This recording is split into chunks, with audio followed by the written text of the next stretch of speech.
Okay, I see it's 4 o'clock. So hello and welcome to Ventana Wildlife Society's The Condor Chat. We're here on the last Thursday of the month, like usual.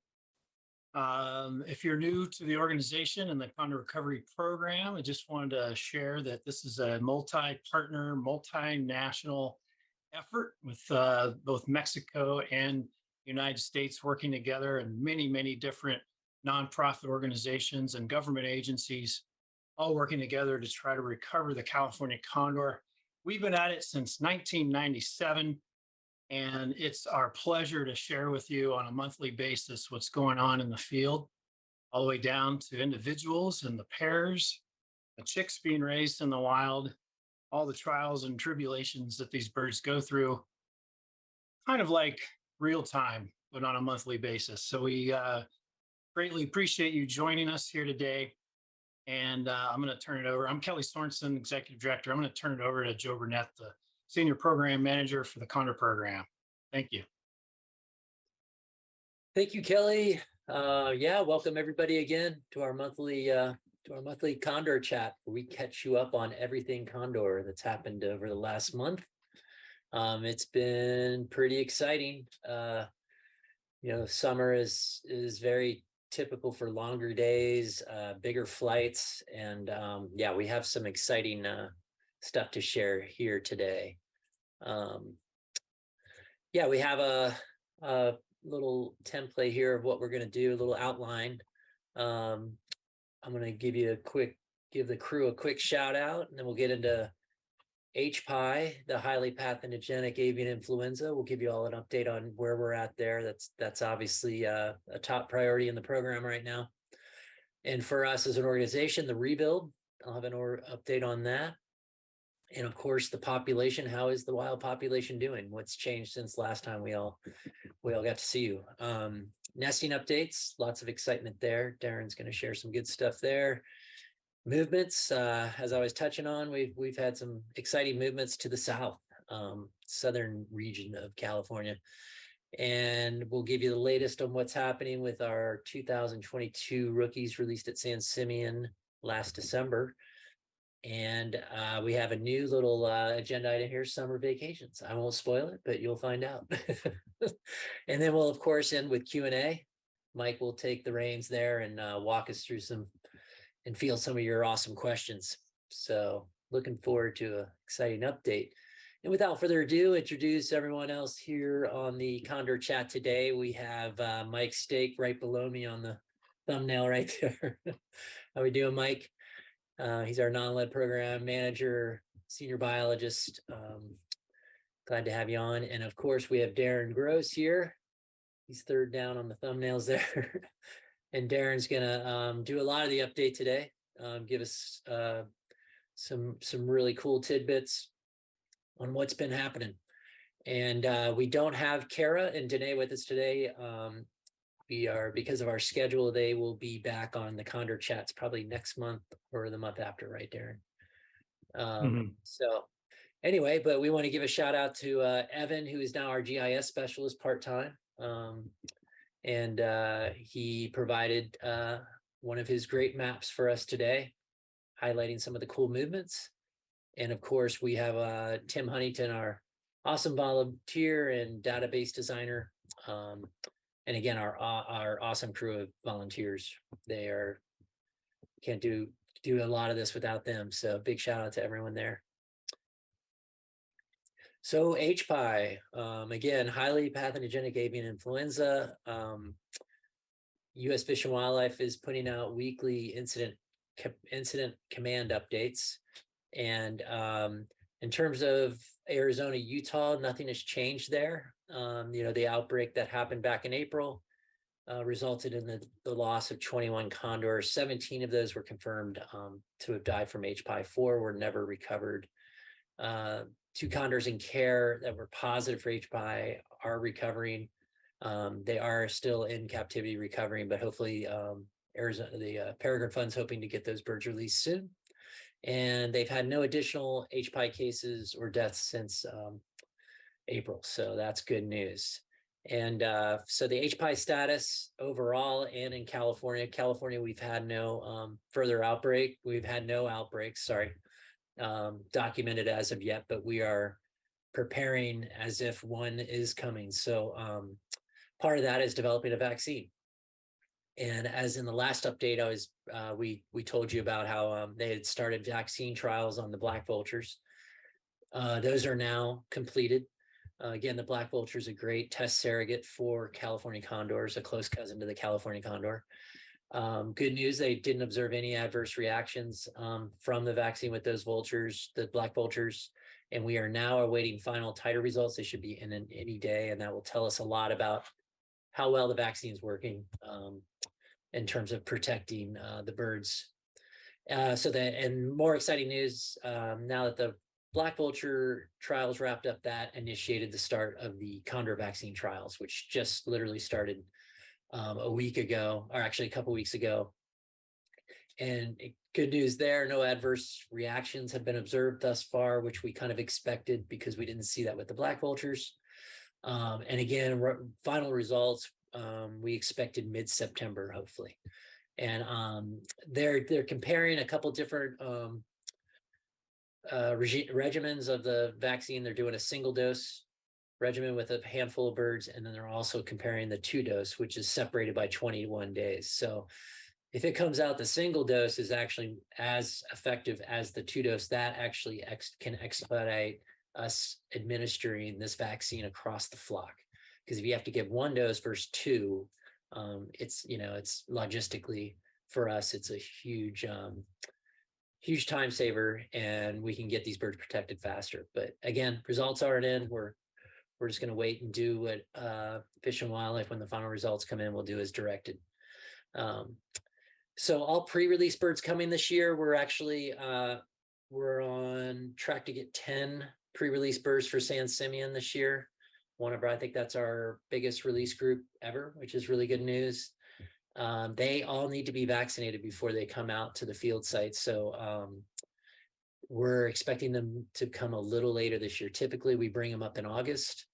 Right, Darren, right? That's right around August. We typically bring them up early September, maybe. But yeah, this year it's definitely going to be in the October range, maybe even pushing to November. So we're looking at hopefully October, because then we can get these birds out before Christmas, hopefully early December, which we've done in the past, and that's worked really well. So we'll keep you posted on that. Again, just keep coming back to the Condor chats, and we'll keep you posted on that. Other really great news, we have a truck, one of our field trucks, that is now HPAI ready. Big thanks to U.S. Fish and Wildlife Service for providing funding for us to get a camper shell and a portable AC unit to keep in the camper shell. And again, this is not only to protect the condors, but us biologists that are transporting them. It's basically they can be in a separate airspace. We're not sharing the same cab of the vehicle like we had in the past. We transfer birds in an SUV. So this is another HPAI protocol kind of measure that we're taking to better protect us and the birds. And that's it on HPAI. And again, if you have questions at the end regarding HPAI, again, it's very fluid. We're going to keep you as updated as much as we can, but preparations are underway. We are also working really closely with SPCA. We're waiting for our pen materials to show up so we can start building those pens as a fallback as a place to take birds that get into trouble out in the field if we do have an outbreak. So Oakland Zoo's on board. We have we're working out some of the details there. They can, if we have a lead sick bird, they can still actually treat it. We just have to go jump through some hoops. But the good news is Oakland Zoo can treat our lead sick birds still, as long as they are HPAI clear. The rebuild, exciting, it is taking shape. The cabin up there now has a roof and exterior that's almost complete. Pretty exciting. We're getting very excited to see this taking shape. Obviously, this is going to be a huge boost to the crew. It's going to really open up, going to give us a ton more flexibility with our ability to help the birds and trap them and do other sort of things. It gives us that home base up there at the Condor Sanctuary to kind of work from. So we're pretty excited to see this getting near completion. And it's beautiful inside. It's just sticks and lumber right now, but it's nice to see it taking shape. You can see the rooms on the left, and then in the right will be where the kitchen is, and a great room. Again, it's going to be a field cabin, kind of geared towards the work we're doing, but it's also going to be very well built for the winters we get up there, and fireproof and all that good stuff. And yeah, here's a view from behind. Actually, looking out beyond the cabin is the ocean that you can see off in the distance. That'd be coming in from the back of the cabin, and you can kind of see through. But it's a pretty beautiful, looking to be a beautiful structure. So next steps, the whole idea. Obviously, we lost our last structure to fire, so every part of the aspect of this construction is going to help fireproof it. You can even see the flame block plywood they're putting on, but the windows and doors are coming next. They're going to finish off the roof, and of course the exterior metal siding will go right to the ground. That's going to be our number one protector against wildfire, as well as just clearing the whole area around it. So yeah, we're pretty excited. Still a lot of work to be done, but we're getting there. And again, the release pin is done and operational right now. We're going to talk about that a little later.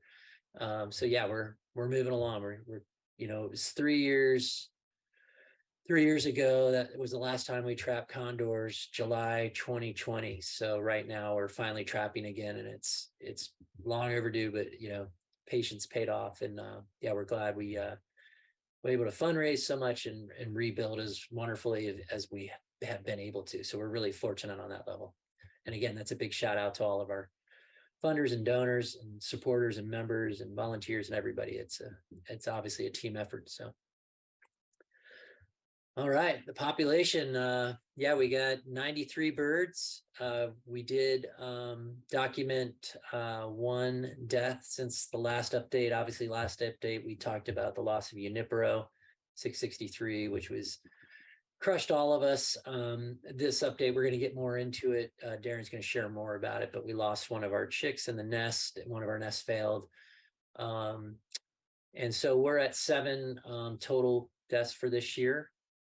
We still have a necropsy pending for 663, but 3 of them have been confirmed lead poisoning, which is what we normally see as the leading cause of death in the flock and with condors.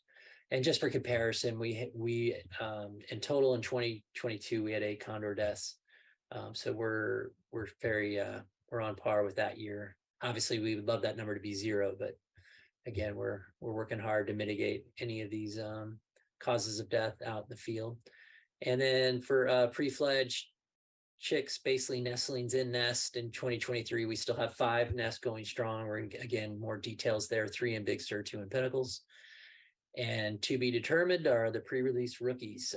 It looks like we definitely are going to get 10, but the timing is questionable right now.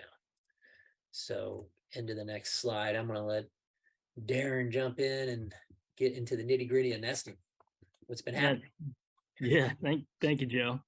So I'll start by talking about the nests we have here in Big Sur that are still going. So first we have 646 Kodama and 204 Amigo are still going strong, and their chick 1204 is looking great. And I know we'll have some great photos and from a recent visit that Joe was able to make with more of our crew in the past couple days. So yeah, we're excited to share more about that with you guys. 538 Miracle and 219 Puff Daddy and their chick 1229. They're also still looking great. Chick 1229 is very active every time we've been out there. It's been we've loved just like watching it be super active in there, whether its parents are around or not. So that's been a fun nest for us to follow. And then 550 Pinnacles Bird 550 and her mate 652 Ferdinand and their chick 1230. That's been a harder nest for us to monitor just from where their nest is. It's harder for us to see into it and actually see the chick, but based on the activity of both 550 and 652, it seems like their nest is still going strong as well. And we'll hopefully have more for you guys on that nest and that chick in the next update when it's older and we'll be able to see it a little better. And then, as Joe mentioned, we did have the one nest failure that did already have a chick. This was Pinnacles Bird 626, and Condor 729 Ninja and their chick 1231. Yeah, we called that nest failed here recently. We think it actually failed sometime around, well, yeah, on June 11th, based on the data that we've been able to analyze. It looks like that's when they failed and when they lost that chick 1231, unfortunately. But yeah, I wanted to explain a little bit about kind of how we came about that conclusion that 626 and 729 that their nest had failed and that they lost 1231.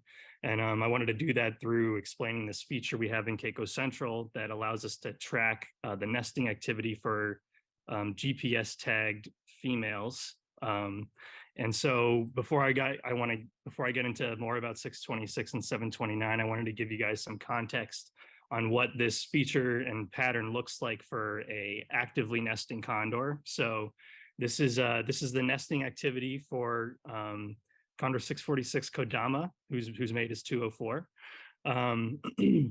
So this graph is basically a summary of her GPS data over recent time.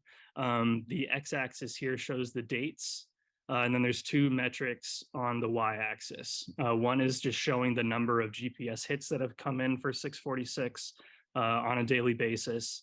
And then the other metric is the percentage of those hits that were close to her nest. So 646, again, actively nesting. At this time, when she has a chick, this is the sort of the pattern that we look for, where there's these peaks and valleys, the peaks representing days where a lot of her hits are close to the nest, and when she's on primary nest watching duties and monitoring the chick, and those valleys are when she's more away from the nest, and 204 is more likely around and monitoring what's going on with their chick at those times. And also you can see the counts for her GPS hits on a daily basis are pretty consistent, and that's also pretty normal for what we see in an actively nesting condor at this time. So yeah, if we go to 626 and 729 now, so 626 also has a GPS, and you can definitely see the difference in the pattern here on for her graph. Starting in early June, it did look a lot like what we saw with 646. You have these peaks and valleys from times when most of her hits during that day were close to her nest, and then like times when she was away, and 729 was more likely there. But then you can see starting on June 11th, really just at most days since that time, her GPS hits have been further away from the nest. And there's really been like the days where a significant percentage of her hits have been close to the nest. Those days were few and far between. And this lines up with what we've seen from our other monitoring methods too, like just the radio tracking we do for both 626 and 729 near their nest. Like we definitely noticed that we were picking up their radio signals less from their nest site area. But this pattern, this feature here that Tim Huntington has built into Keiko Central has really helped sort of verify and confirm for us that, yeah, their nest did indeed fail around mid-June there.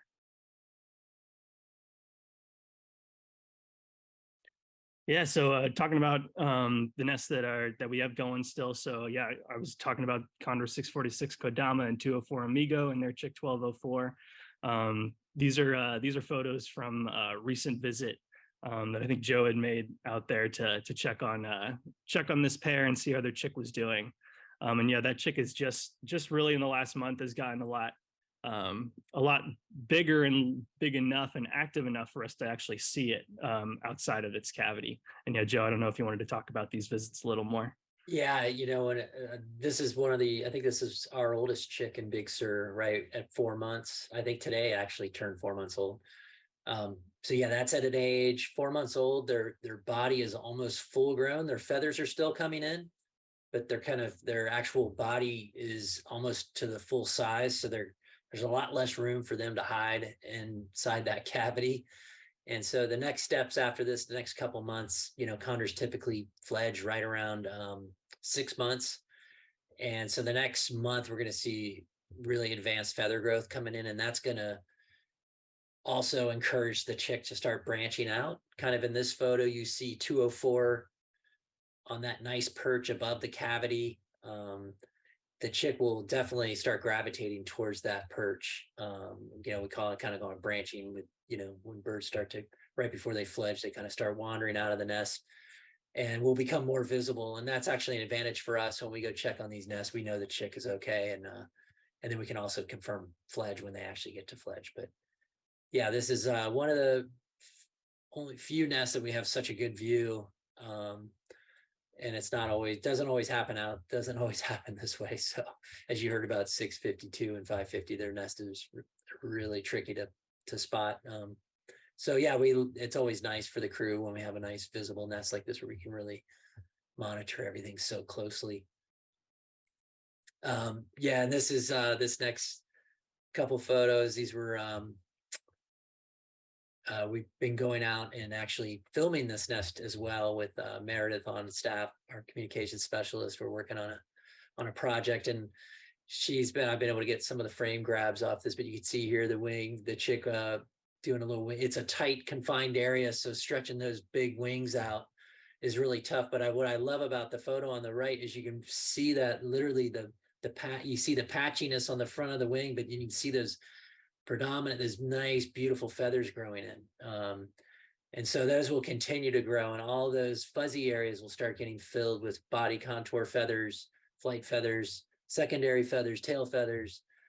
So the bird will slowly start to get that majestic condor look like the adults. It will retain the darker head until 4 to 5 years of age, but it's gonna start looking more and more like an adult over the next couple months, which is pretty exciting. And this was another nest I was able to go out and look at. Puff Daddy 219 and 538 Miracle. They nesting in a different, we are typically in Big Sur used to seeing the birds in redwood cavities, but Southern California pinnacles caves are much more typical. And we actually have a lot of caves in the Big Sur Coast Range. This is just slightly inland, about 4 miles inland from the coast. We have some big cliff areas on the backside of the San Lucia Mountains that are just perfect for condor nesting, and this cave is no exception. And it's quite years ago I was able to climb into this nest, and it's actually quite roomy. It's probably can't stand up in it, but it's pretty close. It's probably about 4 feet high, and it goes back about 6 feet, about 12 feet wide. Just seeing how big condors are, it doesn't look that big, but it's a very roomy nest. So this chick has like Darren was touched on earlier, every time we go out and check it, this chick is just having a good time. And this is a great photo. I don't think I've ever seen a chick this active. It sits and he or she plays this game where they just spin around and flap their wings, and it's highly entertaining to watch. And when we came out for the last nest observations, right when we got there, it's almost like on cue that 1229 just started going into the spin mode. So we were having fun with that. But on these photos here, you can see the chick, it's pretty blended in, but this is mid-spin, having a good old time. Another photo, this was really cool. While we were out there, both parents came in to feed 1229, which is pretty rare to see that. They usually spread them out, one to come one day, the other may to come the next day, and they kind of swap in and out. But this day they both came in, so we were pretty darn excited. And it's a little bit of, this is where we're watching from, is pretty far away. These photos are pretty the resolution isn't real tight, but on the left photo you can see the chick with its beak in mom's mouth. That's 538 on the right there, or to the right of the chick. And that's how condors feed their chicks. They regurgitate the meat into the chick's beak directly mouth to mouth. So it's pretty wild to watch, and it's pretty rare to see when you're out in the field. So, and right after that, I guess the chick wasn't full enough. 219 came in right after on the right photo here and landed. You can see 538 there on the right, perched on that spine of the cliff, and he came in and landed and went right in and fed. So that chick had a good day. But in between these feedings, we always talk about it. These chicks are alone for a majority of the time, and Darren can speak to it too. It's crazy to see how much time they spend alone, and we all think it's by design. We think that's probably what drives these birds to get out of these nests and want to fledge. to go join mom and dad. But yeah, there's a lot of downtime for these birds, but 1229's found a way to entertain him or her to entertain themselves. So it's pretty fun to watch. And big shout out to Meredith. She's been out there in the field with the camera and just getting some incredible footage. And yeah, we're excited that it's an in-house project we're working on. And yeah, Kelly can speak to it a little more, but we're pretty excited about some of the footage we're getting, and we can't wait to share it with everyone once it's completed. It's going to be a great project. And big shout out to Meredith. She's definitely been out there walking around, hiking around with us and going way out to these spots to see the birds. So she's a trooper. Yeah, and Darren, you were saying we don't have any. These are from last month, I believe, but yeah, we're hoping to get some. Hoping we'll get a better look. Like Darren was saying, that chick's going to be a lot bigger because that chick's a little bit behind 1204 being the oldest. 1229 and 1230 are around 3.5 months, I believe. So yeah, they're a couple weeks behind 1204. So that'd be exciting to see. Once this chick gets a little bigger, we'll definitely get some better looks. But this is a tight spot. We gotta climb kind of up a pretty steep area to get to this one little tiny sliver window we have where we can see into the cavity. So big shout out to the crew for finding the spot. It's always hard to find that perfect sweet spot to see the nest, but yeah, this is we'll have more next month for sure. Yeah, you want to talk about pinnacles, Darren? Yeah, just a quick update on pinnacles. 2 of their nests are still going strong. 236 tiny and pinnacles bird 340. Yeah, their chick 1238 is still looking good. Same thing with chick 1215, who is Condor 589 and Condor 569 Phoebe's chick. Both of those are still looking good and set to fledge this November.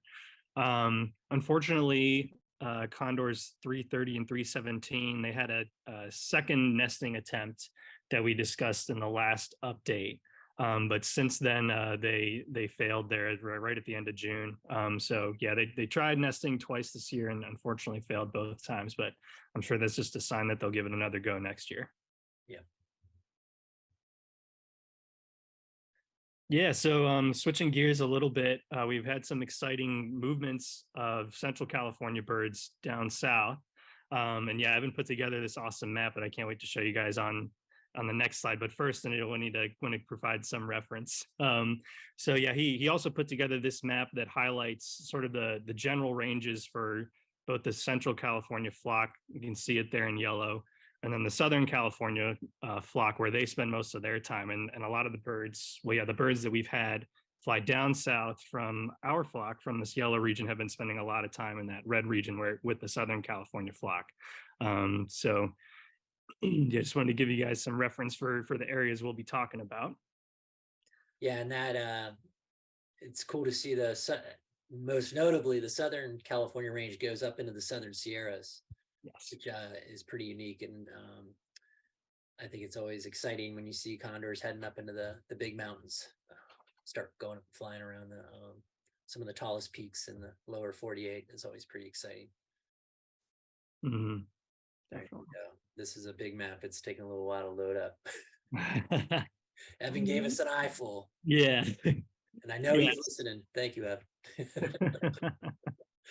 Yeah, major shout out to Evan for always providing us with these awesome maps to be able to share with you guys. So I'll start with this uppermost map in the upper right here, sort of on the center upper part of the slide. So again, you can see the yellow zone for the Central California General Range and the release sites there for San Simeon, Big Sur, and Pinnacles National Park.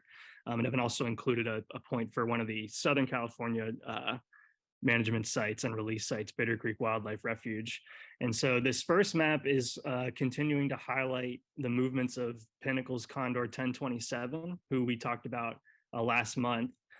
She actually traveled down to Southern California and spent time with the Southern California flock since early May. Since May 7th was the first day she traveled down there.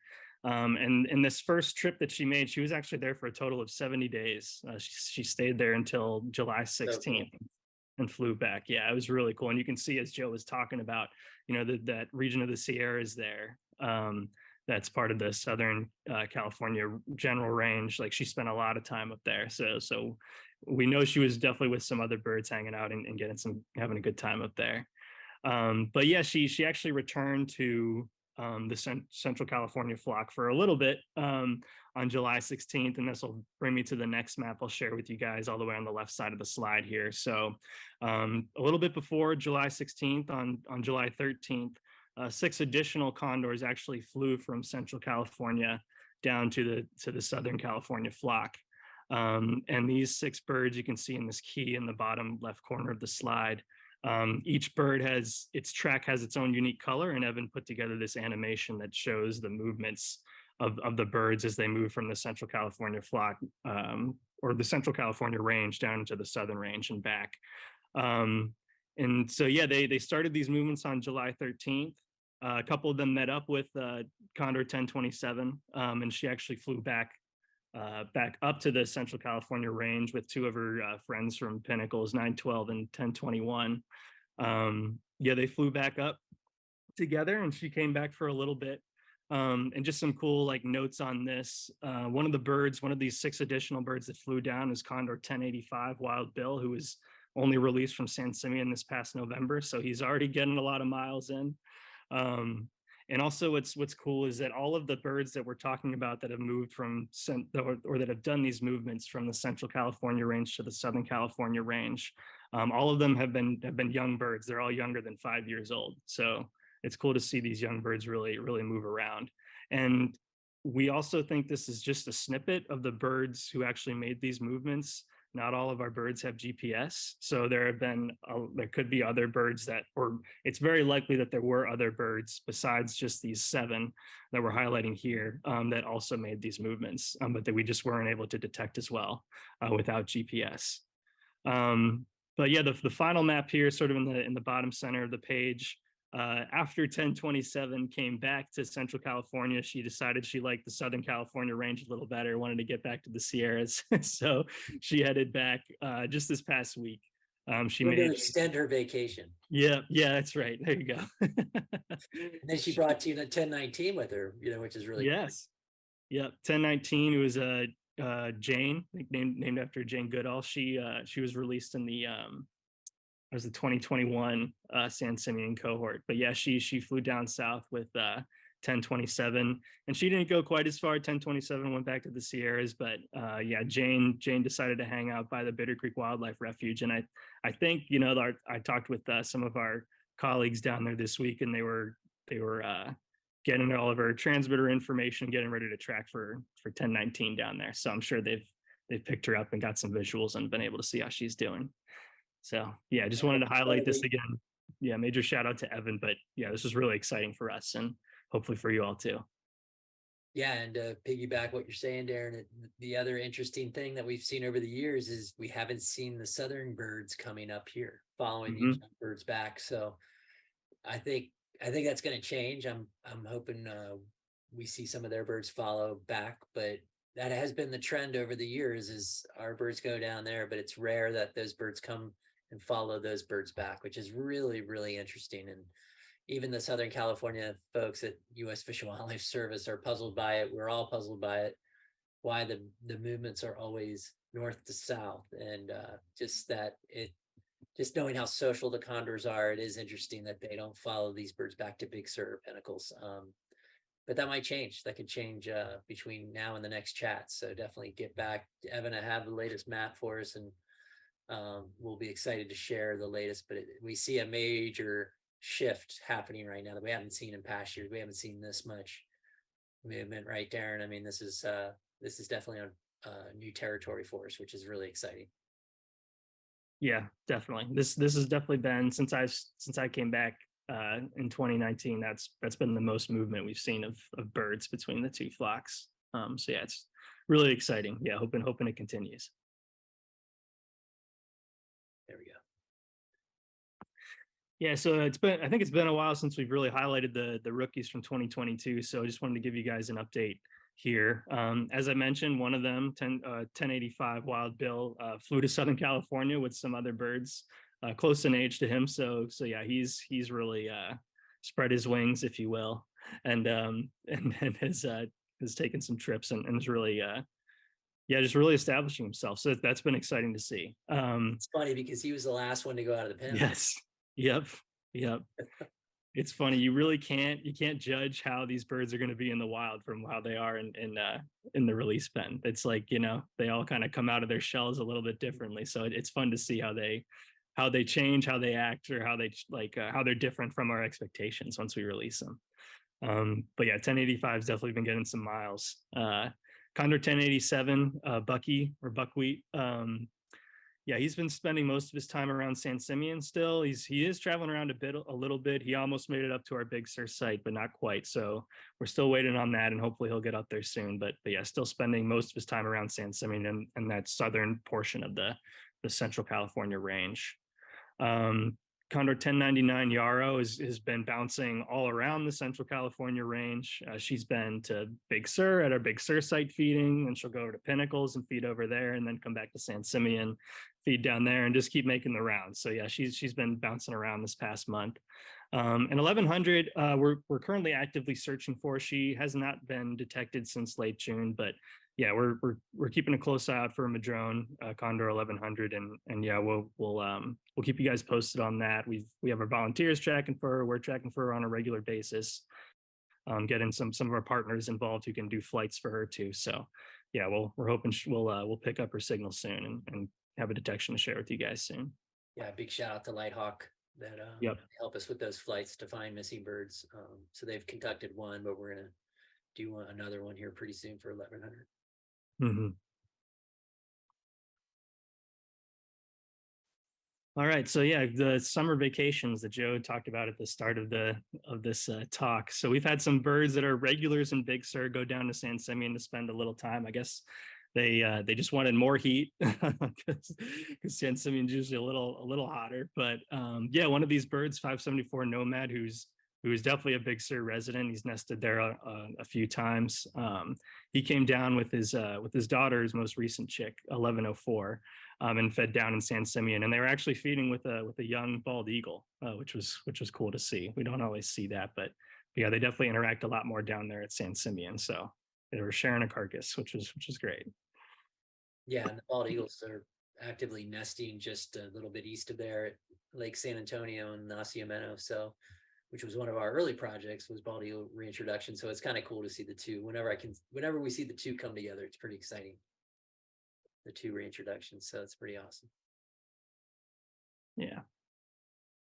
And yeah, a couple other birds that have been making summer vacations down to San Simeon. 81 Minerva, who usually spends a lot of time with their buds, 631 and 745. Those three we typically detect up in Big Sur, and definitely in the past couple of years have usually had picked up those three together, but she decided, I guess she wanted some me time and got away and went down to San Simeon to feed down there and get away for a bit. Yeah, and then also some of our younger birds, some of our 2022 fledglings. Again, I mentioned 1104, who was 574's daughter, and then Condor 1180, who we had recently confirmed was 171 Traveler and 209 Shadows chick. They were down at San Simeon feeding together and becoming buddies, so that was cool to see. Yeah, it's nice to see these birds that are usually we see in Big Sur come down to San Simeon for these quick trips.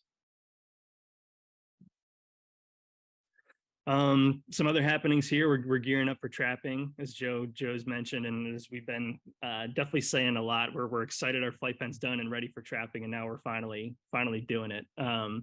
So yeah, we've just been working on getting all our gear together, and this upper right photo has some of the supplies we use for giving like West Nile vaccines and drawing blood to test for lead and things like that, and making sure all of our vinyl tags are ready. And two of the birds that we're hoping to trap, I had Tim Huntington got this photo recently. The condor at the front here is 1180, hoping to trap that bird and get its proper tag on that red tag with the 80 on it and the white line underneath. That 1080 or 1180 will be getting that tag. And then the bird behind it is untagged, and that's Condor 1174. And so it'll be getting that red tag in there with the 74 and the white line on it. So yeah, those are two birds that are high on our list to get and get those tags on. Yeah, we're doing we're definitely limiting the trapping we're doing right now with obviously HPAI going on. Mhm. But we're definitely we have a priority list, top priority list of birds, which are right there represented by those tags that 209 and 665 is, shadow, and then they just need transmitters. We have no way to track them. So we rely heavily actually on the explore.org volunteer viewers that go out, the cam viewers that watch and see these guys pop in on the cam. So, but more importantly, we definitely need to get transmitters on these guys. So we got some priority birds here. We intend to do a bigger roundup in fall if we can, when the temps cool down a little bit. But right now, we kind of want to break in the new release pen, and trap some birds and get some fresh new tags on some of these youngins.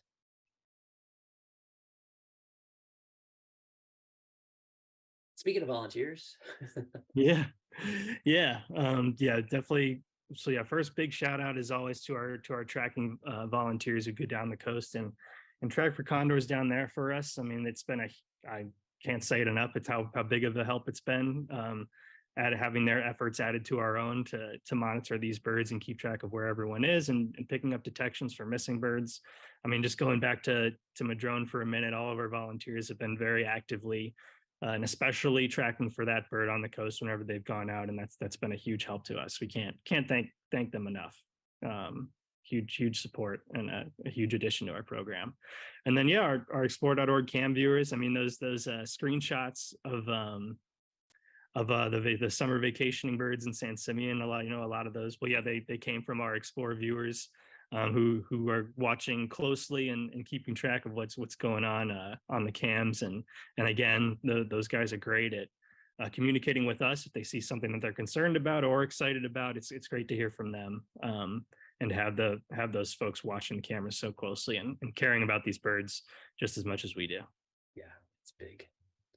It's pretty huge. That brings us to questions. How we looking, Mike? Well, quite a few questions as usual. Thanks for the update. Suzanne and Linda both want to know how the heat affects condors. Susan's in Tucson, Arizona, so I can understand why she wants to know about the heat. I think we're all a little bit curious about that. What can you tell us? Well, one thing condors do that's pretty cool, and other vultures, is a process called urohydrosis. And basically what they're doing is they expel urates on their legs to cool off. And it's a really effective way to do it and to cool off if they're perched. Again, if it's hot and they start flying, they can gain elevation and actually get up into temperatures that are much cooler. They're above maybe an inversion layer where it's really hot. They can get above that and get up in the nice cool air. And you can imagine it's like having a fan blowing on high in your face all day, so they have ways to cool off. And then obviously they nest in places that have nice cool cavities, like on those cliffs. Those inside those cavities is almost like going into a wine cellar. It's nice and cool, and redwoods as well. So they know how to beat the heat. Basically, they can get out of it. And there's nature's built them well to deal with a wide range of temperatures, cold and hot, both extremes. Yeah, absolutely. And I've seen them in flight where they're just soaring very lazily, the way it looks, and they dangle their legs down. And I wonder if that's just sort of an effort to try to make them feel a little cooler. And having a bald head, as I know, it's an easy, quick way to cool down. Okay, so we're getting the scoop from the source, I guess. Darren, do you concur with all this? You guys are up at the release pen all the time, and summertime, it can't be all that comfortable up there. You're dealing with flies. Last time there was a rattlesnake. Any more rattlesnakes lately, or what are you dealing with here in the height of summer? Working up there?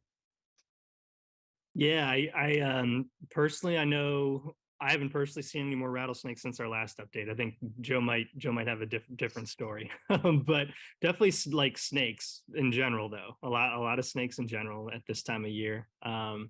Yep, it's definitely hot. Sometimes, I get a little envious of the urohydrosis process that the condors go through. I'm like, that would be nice. Um,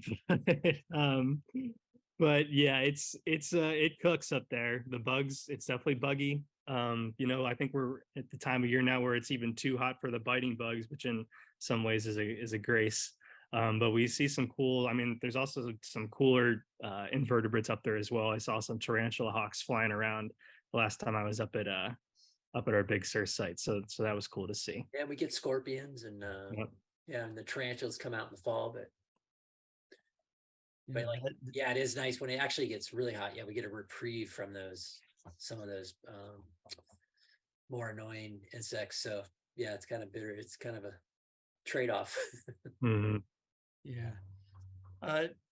Joe or Darren, could you give us a little bit of a lay of the land up there? We saw the pictures of the cabin, and someone wants to know what's the distance between the cabin and the release pin? I think just generally, is it close, or what are we talking in terms of the layout? Yeah, I mean, you can think of it different ways. If you were to walk it, it would probably take you half a day. If you flew it like a condor, it'd probably take about a minute. But it's about a half mile between the two, and the cabin is a little lower down the canyon. The release site is up on a prominent ridge, and we kind of sit down below, tucked in. So it's kind of a perfect setup. And again, those are the only two structures up on our sanctuary property. So it's pretty remote and still like needles in the haystack in the bigger picture of that canyon. It's still pretty wild, but yeah, it depends on how you look at it. If you're a condor, it's really not that far, but for us, if we had to hike it and bushwhack it, it would be quite an adventure. Yeah, so I guess the idea is for it to be far enough away for the birds not to be disturbed as they're feeding, but yet close enough to where the biologists could observe the birds with spotting scopes and that sort of thing. Yeah, exactly. Yeah, we have really powerful scopes when the new cabin's rebuilt. Before that, it's in the same location. So that's how we did it previously. And it was just far enough away where we were tucked away and we could actually observe the birds from a distance. It's pretty perfect. And obviously it worked really well in the early years of the program. Kathleen in Tallahassee, Florida, another hot spot. Oh yeah.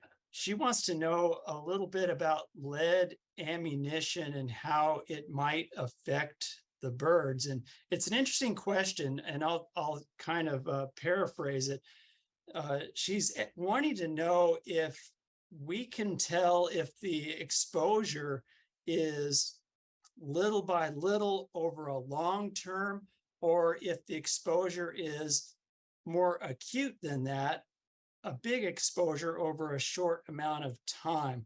What seems to be going on with the condors and how they're picking up lead? Yeah, I think we've seen both. Unfortunately, we've seen the real acute, real powerful exposures that actually almost a lot of times will kill them.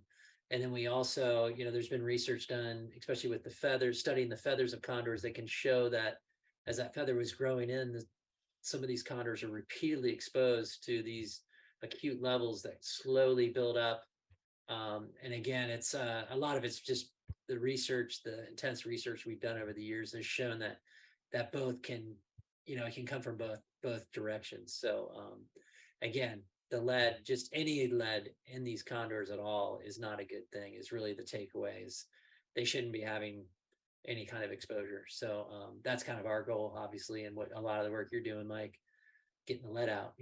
We're trying to get that lead ammo out of there. Yes, I just got back from a non-lead outreach trip yesterday that took me to Bakersfield, where it was 100 degrees, and enjoyed. That's cool for there. I mean, Yeah, actually, it wasn't too bad. I shouldn't be complaining here. not for But I us. met some interesting people, met some great ranchers out there, made some new Oh, contacts. that's awesome. A follow-up question related to lead, and maybe I'll try to take this question, and that's from Christine, and also Ariana in Monterey was curious about this as well.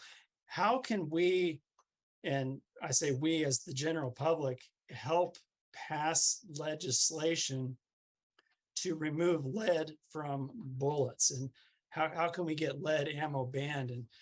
And I think our take at Ventana Wildlife Society is, well, let me first say what the situation is. Right now, the use of lead ammunition for taking wildlife is prohibited. You're required to use non-lead ammunition when shooting at wildlife in the state of California.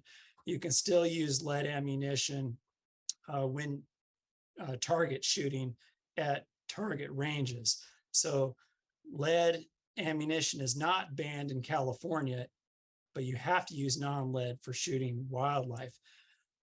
Could we take it a step further and support a general lead ammunition ban? And Ventana Wildlife Society has supported helping hunters and ranchers with the law that's in place now, facilitating access to non-lead ammunition, and also working with retailers and manufacturers to try to improve the non-lead products that are coming out onto the market and improve availability of those. We think it's absolutely essential to work proactively and supportively with the hunting and ranching communities to help them make the switch. That next step towards a more widespread non-lead requirement, I think is somewhere in the future. And we're right now concentrating on supporting hunters and ranchers. Kelly, if you have some thoughts on that, feel free to jump in on that. But we're really working hard to develop a positive relationship with hunters and ranchers. And I believe that's the way to do it, is to facilitate the use of the non-lead rather than working in a more political sense to ban lead ammunition generally. Yeah, I'll just add to that it's such a huge world out there. Probably 70% of the best wildlife habitat is in private hands.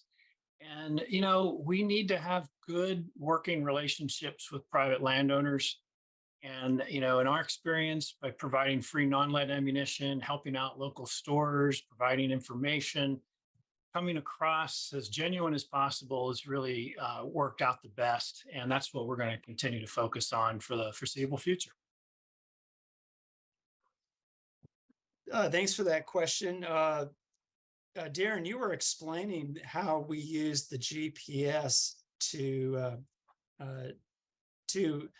sort of help infer whether nests have failed or not. Is there any way that we can tell what the cause of failures might be in those situations? Yeah, I'll give my take first, and then Joe, if you have anything to add, please share too. But I think it's hard. It's hard to infer a cause just from like the GPS analysis that I shared with y'all about like how we followed 626 and how we inferred that her nest failed. I think just from that and based on what we know of that nest from as close as we've been able to get to it and from the radio signals and such, I mean, it's hard to say for sure what could have been the cause. There's a lot of things that it could have been. And then really, unless we actually are there to see it, or like are really there to like see in moments leading up to a nest failure, if there's anything concerning, or we see any sign from the parents that the nest could fail, it's hard for us to really tell what the cause could be. And in this case, I mean, 626 and 729 Their nest was in an area that was hard for us to monitor and really get close to. We could always get to the right area, and we could like find the sort of the patch of trees where we thought their nest was, but we couldn't actually see the tree itself. So it was hard for us to get close enough to really tell anything or detect it if there was anything wrong. And also based on the behavior of both parents, it seems like both of them are healthy too. So it kind of this failure kind of came out of the blue a little bit.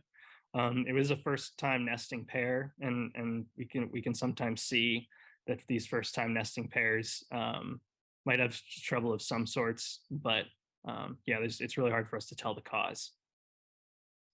Yeah, and just some causes we've seen over the years that, you know, it's like Darren hit, and we'll never know actually what killed the nestling, but you know, we've had predation can definitely happen, especially with the young pair. That's if they're not tending the nest really tightly, and they don't have that switch coordinated really well. You know, that chick can be left unattended at critical times, and you know, that just comes with experience. And also what we've been talking a lot about is the lead poisoning. You know, they can bring back food tainted with lead, and we documented it many times. So that's another possibility. So yeah, a lot of times it's you know, for this one, obviously it's unknown, but just to share with folks, those are some of the different causes in the past that we've seen. Yeah, so many potential reasons that may exist for failure, and my background is with the smaller birds, and nest studies are so difficult because it is very hard to determine the cause of failure. Most of the time we don't see it happening, and it just becomes a matter of just sort of after the fact looking at the evidence that might be left behind at a nest, and that can be very uncertain. So it's an inexact science to try to determine causes of failure. But for birds, the usual cause is predation. Certainly with condors, there could be other factors involved as well. Annette would like to know what happens after you release condors, whether here or say up at the Yurok tribe site. How long do we expect it to take for rookie releases to be able to find their own wild food? We've seen a wide range, actually. We've released birds that the very first food they found was a marine mammal carcass. You know, in Big Sur, when we were still primarily releasing Big Sur, we had birds find food within a week of being released on the coast, you know, down feeding with some other wild birds, more experienced birds, but that was their first meal. And that's kind of like the most ideal scenario. More often than not, though, it takes a few months. And depending on where the age, the age of the flock that you're releasing into, you know, in the early days in Big Sur, you know, our very first release, those birds took a couple years before they found their first carcass, because they had no other guide birds around. They had no other experienced birds to kind of lead them to where they needed to go. So we've noticed as we have more birds out in the field and the population increases, that these young rookie release birds, it's almost like a linear thing, you know, where the more birds you out in the wild, the faster they find food on their own. So, you know, and I think that's the challenge right now for the Yurok tribe. They're in that early stage of their program. You know, these first release birds are going to probably take a little longer, but the good news is once they figure it out, the birds that come after the wheels are going to be greased. They're going to be ready to roll. So, it's really awesome. It has a lot of momentum to it too. So, Darren, you want to throw in anything else you've seen?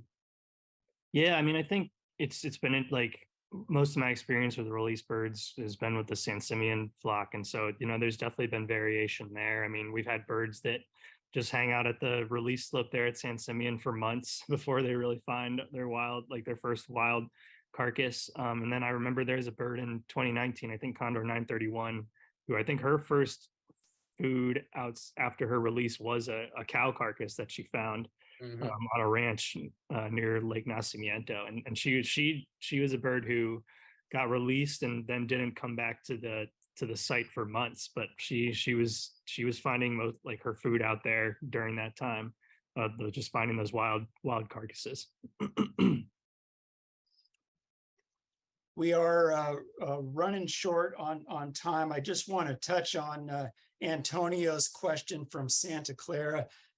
Antonio is very interested in condor vision, wanting to know what the spectrum is and whether condors see ultraviolet and infrared. And I think the short answer is I believe they see the ultraviolet, but not the infrared.